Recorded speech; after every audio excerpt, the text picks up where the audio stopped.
Good night, ladies and gentlemen. Today, I'm gonna continue reading the book. So, yesterday, I left the book at page 101. And so yesterday, I began with the book part 2. So today, I'm gonna continue reading. He was on the subway. I'm numb, he thought. When did the numbness really begin in my face, in my body? The night I kicked the pill bottle in the dark, little like kicking a buried mine. The numbness will go away, he thought. It will take time, but I'll do it, or Faber will do it for me. Someone somewhere will give me back the old face and the old hands the way that they were. Even the smile, he thought, the old burned-in smile, that's gone. I'm lost without it. The subway fled past him. Cream tile, jet black, cream tile, jet black. Numerals and darkness, more darkness than the total adding itself. Once, as a child, he had sat upon yellow dune by the sea and in the middle of the blue and hot summer day, trying to fill a sieve with sand, because some Creole cousin had said, "Fill the sieve, you will get a dime." And the faster he poured, the faster he swift through with a hot whispering. His hands were tired. The sand was boiling. The sieve was empty. Seated there in the midst of July, without a sound, he felt the tears move down his cheeks. Now, as the vacuum underground rushed him through the head cellars of town, jointing him, he remembered the terrible logic of the sieve, and he looked down and saw that he was carrying a Bible open. There were people in the suction train, but he held the book in his hands, and the silly thought came to him.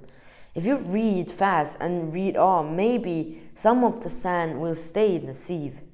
But he read, and the word fell through, and he thought, in a few hours there will be Beatty, and there will be me handing this over, so no phrase must escape me. Each line must be memorized. I'll do myself to do it. I will myself to do it. He clenched the book in his fists. Trumpets blared. Denham's dentifrice. Shut up, thought Montag, considering the lies of the field. Denham's dentifrice. They toil not. Denham's consider the lies of the field. Shut up. Dentifrice. He tore the book open and flicked the pages and felt them as if he were blind. He picked up at the shape of the individual letters, not blinking. Denham, spelled D-E-N. They toiled not.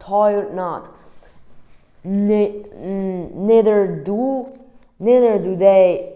A fierce whisper of hot sand through empty sieve. Denham's does it. Consider the lies. I'm not sure how to pronounce it. Lies or lies? Not sure. Denham's dental detergent. Shut up. It was a plea, a cry so terrible that Montag found himself on his feet. The shocked inhabitant of the loud car staring, moving back from his man with the insane gorged face, the gibbering dry mouth. the flapping book in his fist. The people who had been sitting a moment before, tapping their feet to the rhythm of Dunham's dentifrice.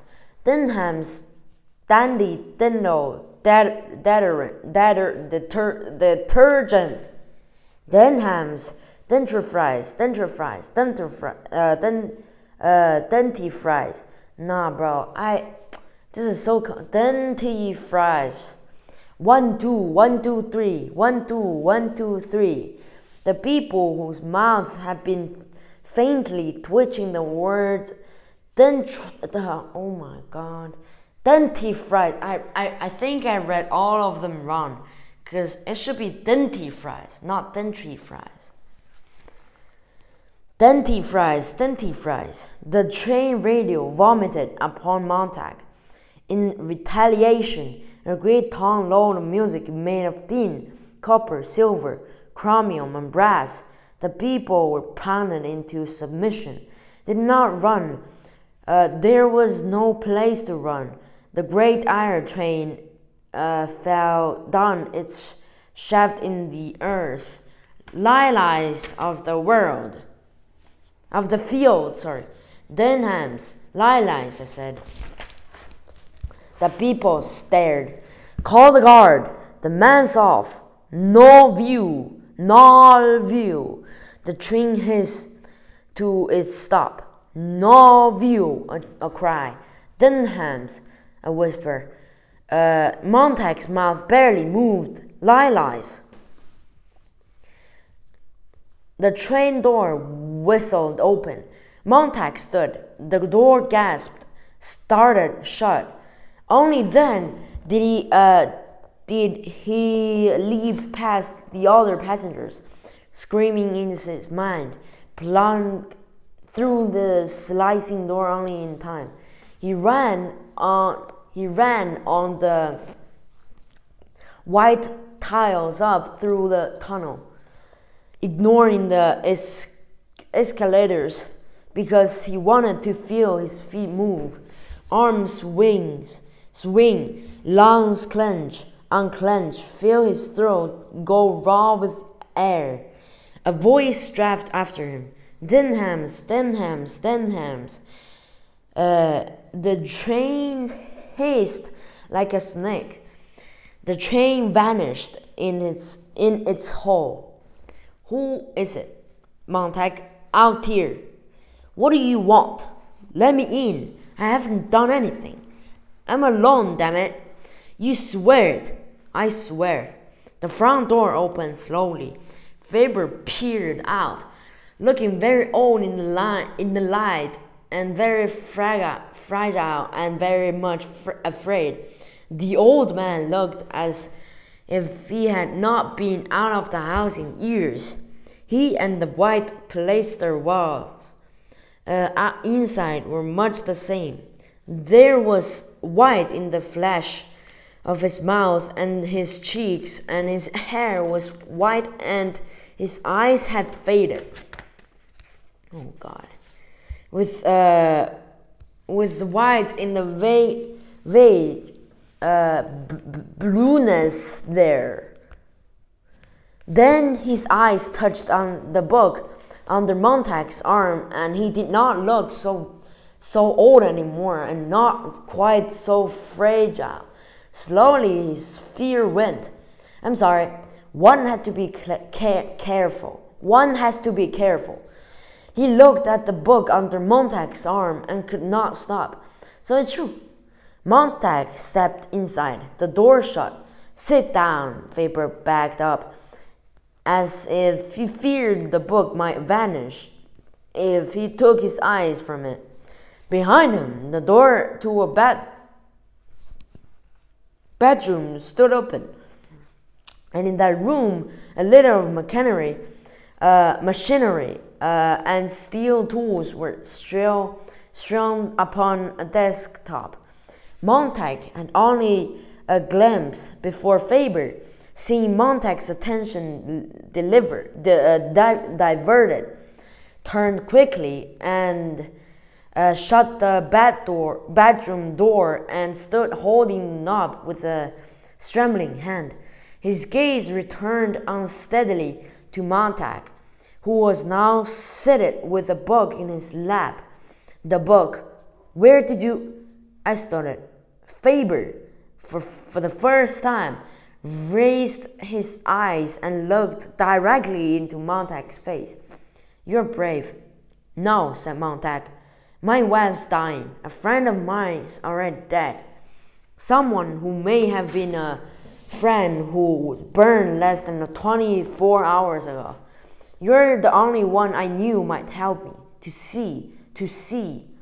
Faber's hands eached on his knees. May I? Sorry, Montag gave him a look at the book. It's been a long time. I'm not a religious man, but it's been a long time. Faber turned the pages, stopping here and there to read. It's as good as I remember. Lord, how they've changed in our parlors these days. Christ is one of the family now. I often wonder if God recognizes his own son the way we've dressed him up, or is it dressed on him down? He's a regular peppermint stick now, all sugar crystal and saccharine when he isn't making veiled references to certain commercial products that very worshipper absolutely needs.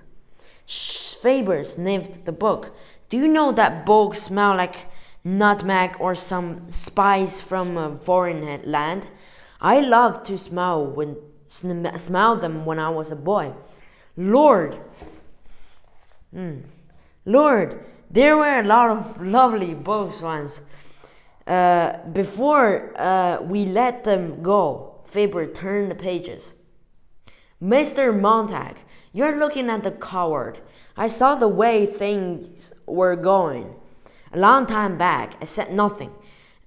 I'm one of the innocents who could have spoken up and out when no one would listen to the guilty, but I did not speak and thus became guilty myself. And when finally they set the structure to burn the books using the firemen, I grunted a few times and subsided, for there were no other grunting or yelling with me by then. Now it's too late. Faber closed the Bible. Well, suppose you tell me why you came here. Nobody listens anymore. I can't talk to the walls because they're yelling at me. I can't talk to my wife. She's listened to the walls. I just want someone to hear what I have to say. And maybe if I talk long enough, it will make sense. And I want you to teach me to understand what I read. Faber examined Montag's thin, blue-jawed face. How did you get shaken up? What knocked the torch out of your hand? I don't know. We have everything we need to be happy, but we aren't happy. Something's missing. I looked around. The only thing I positively knew was gone was the books I'd burned in 10 or 12 years. So I thought books might help.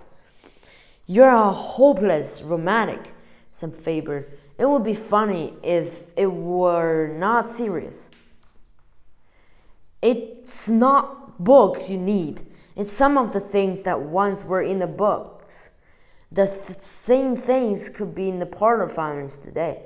The same infinite detail and awareness could be projected through the radios and televisors, but are not. No, it's not books and all you're looking for. Take it where you can find it.